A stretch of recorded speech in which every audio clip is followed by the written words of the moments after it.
Random story number 6. Never the Same. Inspired by Lockhart's drawing, What Are You Afraid Of?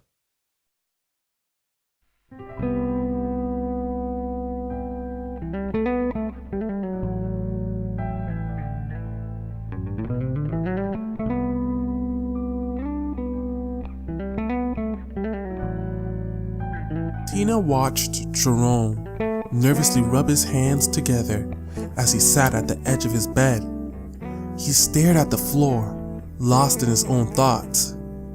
It pained her to see him so worried. Considering the night he was about to have, she knew he had every reason to be. She put the last bit of heavy-duty chain into the backpack and zipped it up. She stood up from the chair at his desk, sat beside him on the bed, and wrapped her arms around his waist. He placed his hand on top of hers and kissed her softly on the forehead. They just held each other there for a few moments and watched the clock. Their anxiety increased with every second that ticked away. Tina, you've done so much for me already. You don't have to do this too. I'd be fine if... Before he could say another word, Tina put a finger to his lips.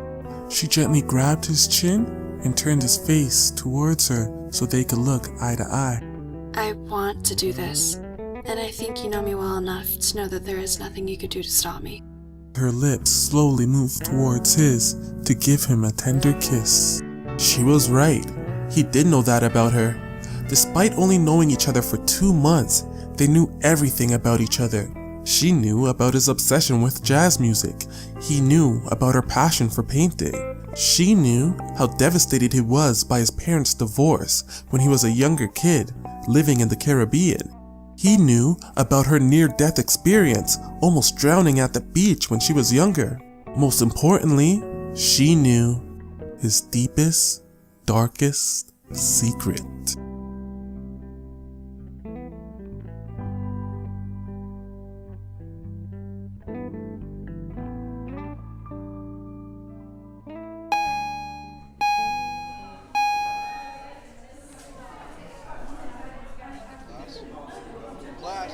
Tina saw Jerome for the first time when he walked into her history class around 2 months ago. The first thing that came to her mind when she saw his handsome face, athletic frame and dark complexion and clean-shaven head was, Geez, not another dumb jock. Doesn't the school have enough of those? When the teacher assigned partners for the year-end research project, she had a feeling in the pit of her stomach that his name was going to be called with hers. In spite of her crossed fingers and intense wishing for it not to be, it was. When the bell rang, she walked out of the class, mentally preparing herself to complete yet another school project all by herself. She was pleasantly surprised when Jerome caught up to her and introduced himself. He asked her about setting up a time to get started on the project as soon as possible because I hate leaving things until the last minute.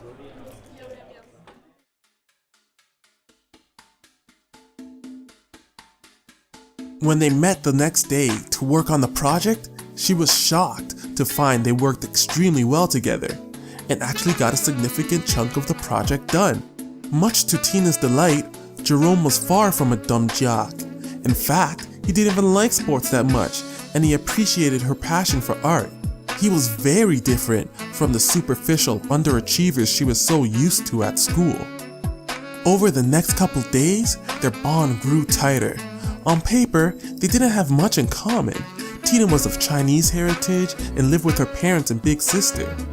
Jerome had moved from his island home in Trinidad 5 years earlier and had been living with different relatives ever since. Now, he lived in a condo with a rich uncle who was away on business more often than not, so he spent most of his time alone. Tina liked that they were so different. They were constantly exposing each other to new things. By the next week, they were inseparable. By the week after that, their relationship blossomed into a romantic one. She never considered herself to be the type to fall in love so quickly, but being so open and honest with each other made it easy. Although the relationship was moving faster than Tina would normally allow, feeling the comfort of Jerome's arms around her put her mind at ease. It wasn't until one night, just a few days before Halloween, that level of comfort she felt in the relationship was put to the test. Tina was competing in a speed painting competition downtown. Unfortunately, Jerome had already made it clear that he was too busy to go. Although Tina said that it was cool with her, she really wanted to take one more shot at convincing him. So on her way downtown, she stopped by his condo. When she got to the door, she raised her hand to knock on it, but stopped her fist mere inches away from the wood. Images of all those boy-crazed girls that infested her school flowed through her head. All they talked about was what they were doing, what their boyfriends were doing, and all of the drama in between. It made her sick to her stomach that she was showing any signs of becoming like those girls she despised. Don't be one of those girls, Tina. You've been spending a lot of time together lately. If he wants his alone day, he can have his, and you'll have yours. She quickly lowered her fist back to her side and walked hurriedly to the elevator. To shake the situation out of her mind, she just focused on her painting competition as she waited for the elevator to arrive. All of the potential scary things she may have to paint at the competition were racing through her mind when the elevator door opened. Tina? Tina's eyes sprang open to see Jerome's shocked face. Jerome! What you doing here? Oh, I was just, The elevator door started to close on Jerome. He quickly stuck his hand out into the hall to stop it from closing further. As he hurried out of the elevator and walked down the hall, Tina could see that he was in a panicked rush. Sorry, I'm already running late, so I don't have time to talk.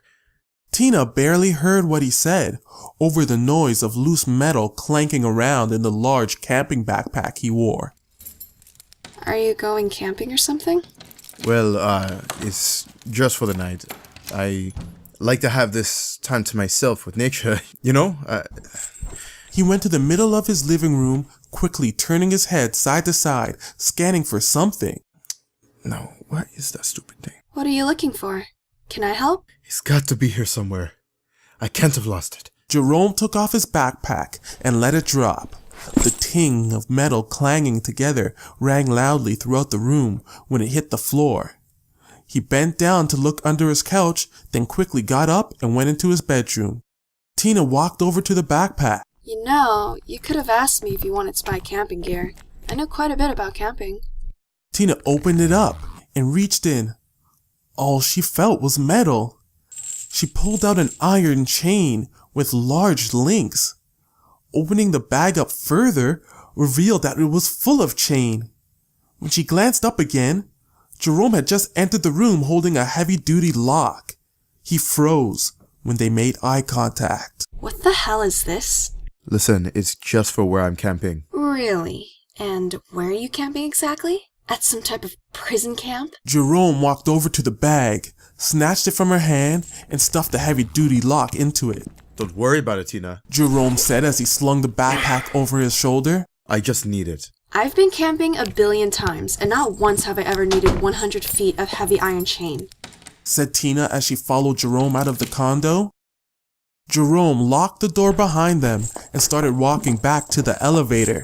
I'm not one of those silly girls, Jerome. I know something's up. You have to tell me where you're going. Jerome struggled to find the right words to say. It's hard to explain, and I definitely don't have time right now. Secrets? I hate secrets. These stupid lies are why I never get into these dumb relationships.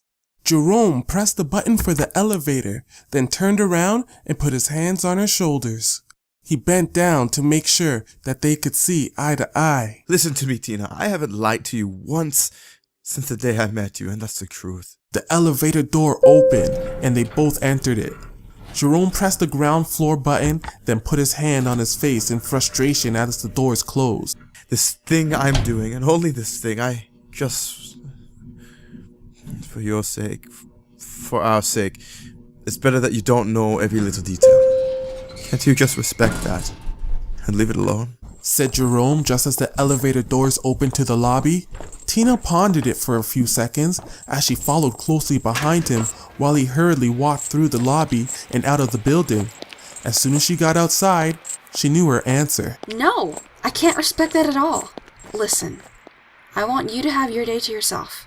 I was cool with it, but I... Really? You were so cool with it when you came here. When you should really be at your art competition? Oh, I was just... Hey, you don't change the subject here. They reached Jerome's car. We've been so good about being honest with each other. Why stop that now? Oh, Tina. It has nothing to do about that. Said Jerome as he reached into his pocket for his keys. I just need to. I just want... What the hell? Where are my keys? Didn't I just have them? A panicked look swept across Jerome's face as his hands came up empty. He searched in his pants pocket, then his coat pocket. Still nothing. Jerome was flustered. He took his backpack off and looked in there. Still nothing. After he looked for a few panicked moments, Tina offered to take him in her car to wherever he needed to go. Reluctantly, he agreed.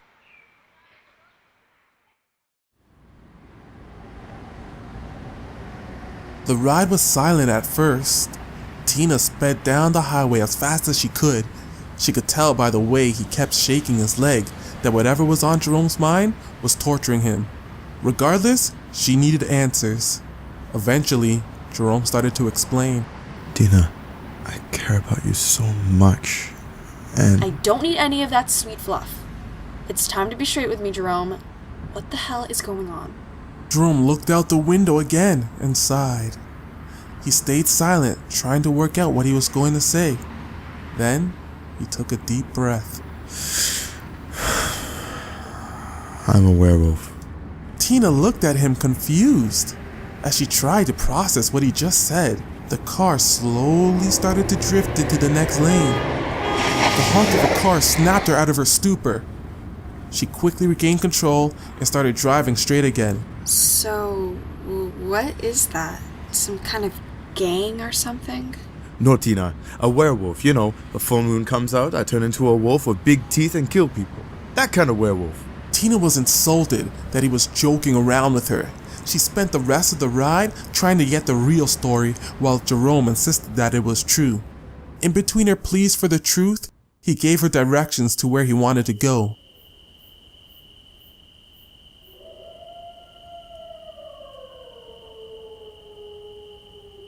By the time they got to the destination, which was in a small parking lot in a large forest, the sun had fully set and the full moon was rising.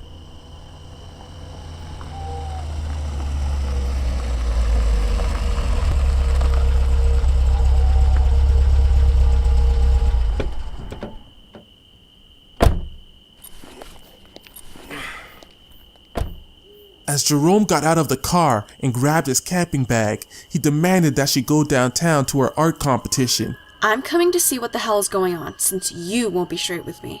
Jerome was Tina. clearly frustrated, but didn't know what to say.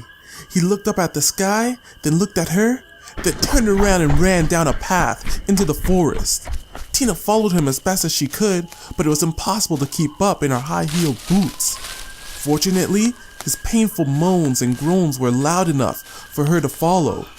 When she finally found him deep in the forest, Jerome! he was on the ground in the middle of a moonlit clearing, writhing in pain.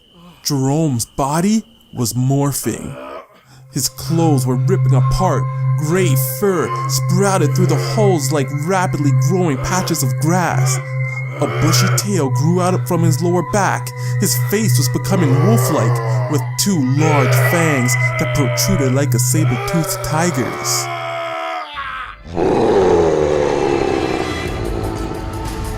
The werewolf was about 3 times the size of the biggest dog that Tina had ever seen.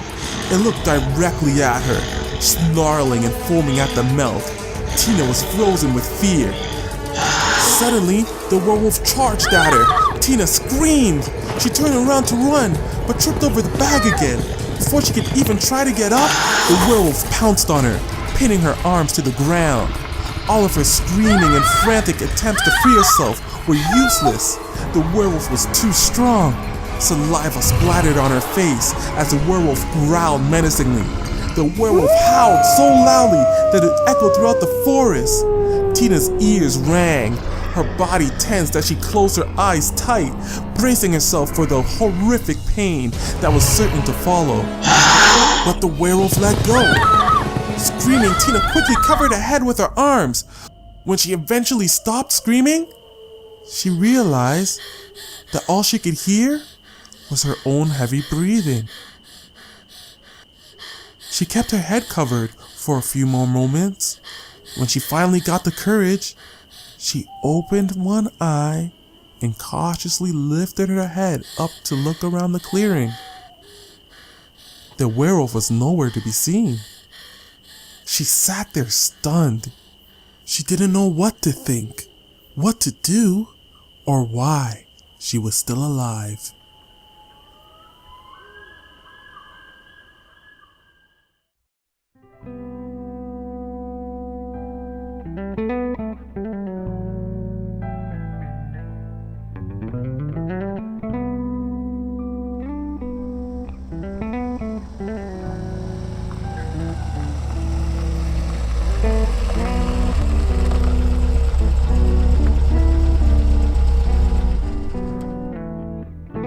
Tina didn't see Jerome again until 3 days later. They sat in his car in an empty parking lot and had a long conversation.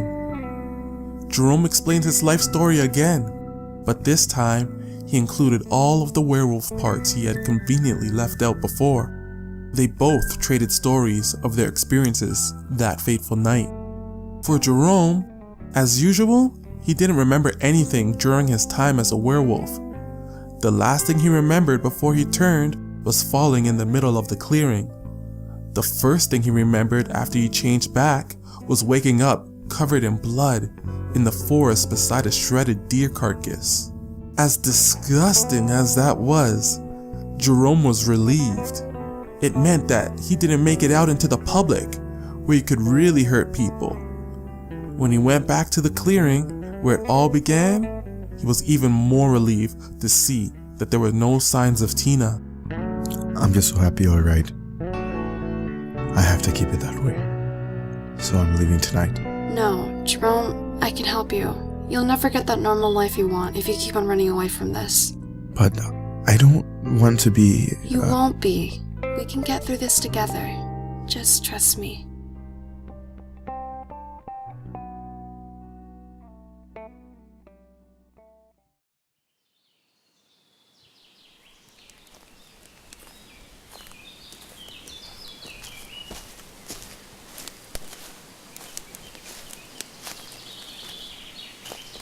One month later, just hours before another full moon was due to illuminate the night sky, they walked hand in hand through the forest. Tina could tell by his tight grip and sweaty palms that he was extremely nervous. Little did he know that she was more nervous than he was. They were on their way back to the same clearing where he had transformed before. They had gone there a few times to strategize about this night and hide their supplies. It was time to put their plan to the test. Tina helped Jerome wrap himself up in chains. They used heavy-duty locks to link the chains together. By the time they were done, Jerome looked like a chain-wrapped mummy. She then helped him to stand up against the tree, where she wrapped longer pieces of chain around him and the tree. The heavy-duty lock secured all of the chains together. After the last lock was secured, she moved to the front of the tree to see what it looked like. Jerome looked like a big bug caught in a metal spider web, freshly spun into a cocoon. How do you feel? Cozy. Joked Jerome as he wiggled around trying to feel more comfortable. Tina giggled and reached up to gently rub his face. A space through the chains allowed her to hold his hand while they quietly watched the sky turn gradually into night.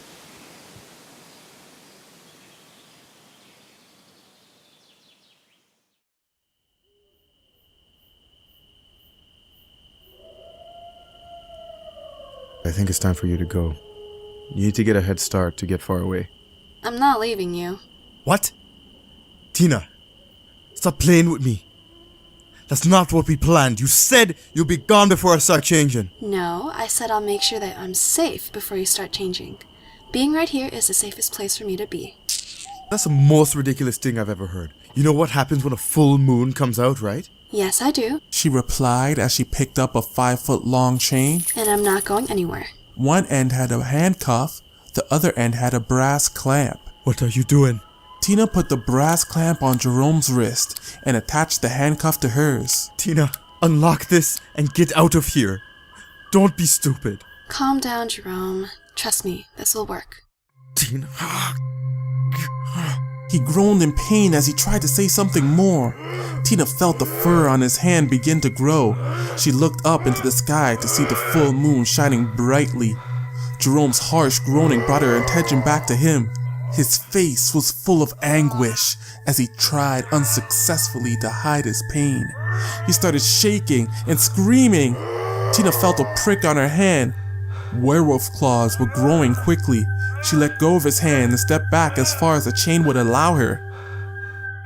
Jerome let out a scream, louder than any she had heard the last time. Suddenly, she heard one of the chains break. No. Then another. Jerome burst free of the tree and the chains, sending bits of broken chain in all directions. Tina covered her head, but before she could look up again, the werewolf pounced on her and brought her to the ground with ease. Jerome, stop it. You can fight it. She said, ignoring the pain from the fall. The werewolf barked and howled and bared its teeth. It jumped off and started running out of the clearing, dragging Tina with it. She screamed as she grabbed the chain with both of her hands. The moment she screamed, the werewolf abruptly stopped. It turned its head to look back at her with a vicious snarl. Jerome, I know you were in there. You don't want to hurt me, do you? She said as she gingerly tried to get up to her knees. If you run off, you know you'll hurt me. Please don't. She slowly started to inch towards him. The werewolf growled menacingly at her. That didn't deter her. She continued inching forward. When she got close enough, she raised her hand ever so slightly until she was able to pet it on the back. She touched him gingerly. Any wrong move could set it off in a wild rage. When it didn't react, she got braver and started rubbing its coarse fur vigorously. The werewolf stopped growling and just breathed heavily. She gasped. I was right. Jerome, you are still there. She said as she patted the werewolf like a regular house dog and gave it a hug. Tina went around to the front of the werewolf and crouched down to look at it face to face. She couldn't resist the temptation to touch the pointy end of the fang. It pricked her finger like a doctor's needle. When she looked into the wolf's eyes, she saw that even though the face still had the menacing look of a vicious beast, the eyes were all Jerome's. Tears started to well up in her eyes as she hugged the werewolf around its neck. I love you so much, Jerome. I knew you could do it. We can beat this curse together. The werewolf laid down on its side as if it wanted to rest. Tina laid down with it, resting her head on its big belly. She hugged it tightly and let its body heat keep her warm, while her tears of joy wet its fur.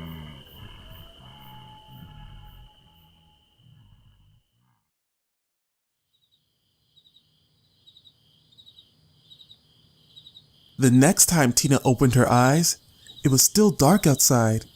She didn't expect to fall asleep so quickly.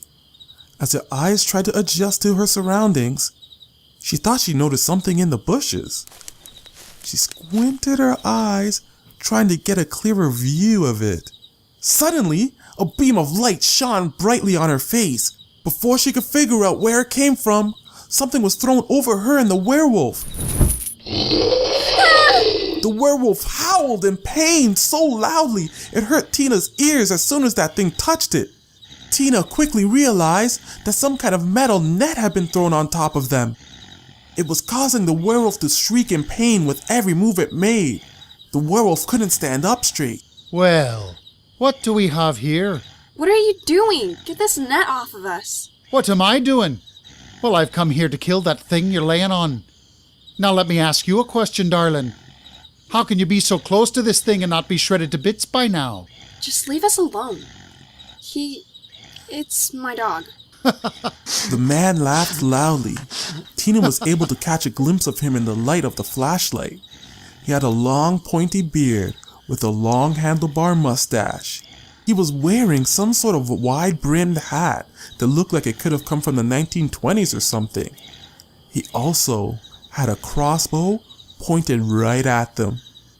Tina moved her body to protect the werewolf as much as possible. Do you think I'm not playing with a full deck? I've been hunting these things long enough to know a stinking werewolf when I see one. Tina remembered from the little research she had done on werewolves that silver was a werewolf's weakness. That's what this net must have been made out of, and explained why the werewolf was in such pain. Well, Jerome is different and won't hurt anybody. So just leave us alone. Are you crazy, child? I've followed this thing all over this side of the planet. I've seen firsthand the shredded, unrecognizable bloody bodies it has left behind. Tina cringed at the thought of Jerome killing someone. So don't you dare try to convince me that it won't hurt anyone. It has, and it will again. Please don't. Just go. Wait a minute.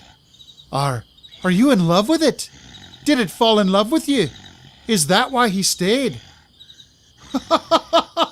Oh, this is better than anything I've ever seen on Fair City. He was one of the few smart ones, always quick to relocate after he killed. I guess I should thank you for keeping him around. After I saw the pictures of all those deer he destroyed last full moon, I knew he had been here.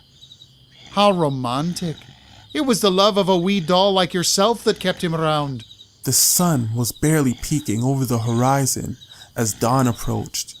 Tina could see a bit better now. The man was a redhead with long frazzled hair, wearing a black trench coat over black clothes. Unfortunately, darling, your fairy tale ends tonight. I have to kill that thing before the sun comes up. No! Don't get cheeky with me. I don't like to kill humans. There's no fun in that. But if you try to stop me one more time, I'll make sure the silver arrow goes through you to get to that beast. She squeezed the werewolf tighter. Its heart pounded like a jackhammer. The man lifted the net just enough to let Tina get out, while the rest of the net still trapped the werewolf. Tina sobbed. She kissed the werewolf on the belly and hugged it tightly. Once the hunter began counting down from 5, she started to crawl out of the little opening that he had made for her. As soon as she lost physical contact with the werewolf, it whimpered.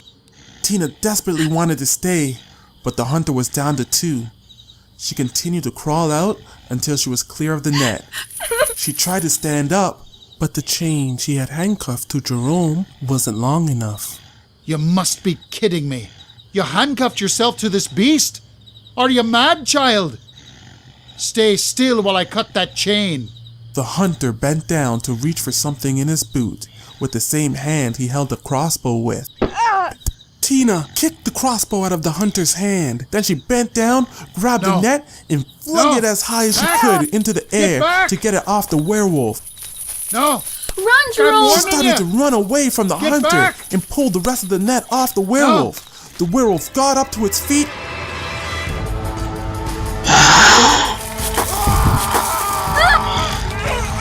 Turned around and pounced on the hunter, violently snapping Tina down to the ground like a whip.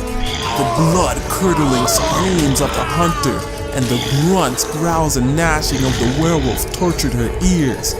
Covering her ears from the horrific sounds was impossible. Her right arm was still connected to the werewolf's leg and flailed around helplessly. With every movement the werewolf made, splatters of blood and werewolf saliva landed on her coat. Stop it, Jerome! Please stop! The werewolf didn't stop. She heard the last yelp of pain from the hunter, then only the relentless gnawing and growling of the werewolf. When she eventually stopped crying, she realized that the gnawing and gnashing had stopped. All she heard was heavy breathing. She opened up her eyes for the first time since being dragged down to the ground. The morning sun was beginning to rise. She turned around to see Jerome, crouched down, hunched over the bloody carcass of the hunter. Tina tried her best not to look at it. She just focused on Jerome. The fur on his back was gradually receding back into his body. His tail was shrinking too. Jerome? Jerome's head whipped around to look at her. His face still had menacing wolf-like glare that made Tina gasp. He was covered in fresh blood. It dripped off his fangs and down his chest. The fur on his face was quickly disappearing. His nose was shrinking back to normal, and his teeth were retreating back into his mouth. When the last inch of his werewolf nose turned into his real one, he shook his head like someone being woken suddenly from a deep sleep. When he was done, he looked at Tina. The wolf-like glare was completely gone. Now it was replaced by a confused look. He looked down at his bloody hands.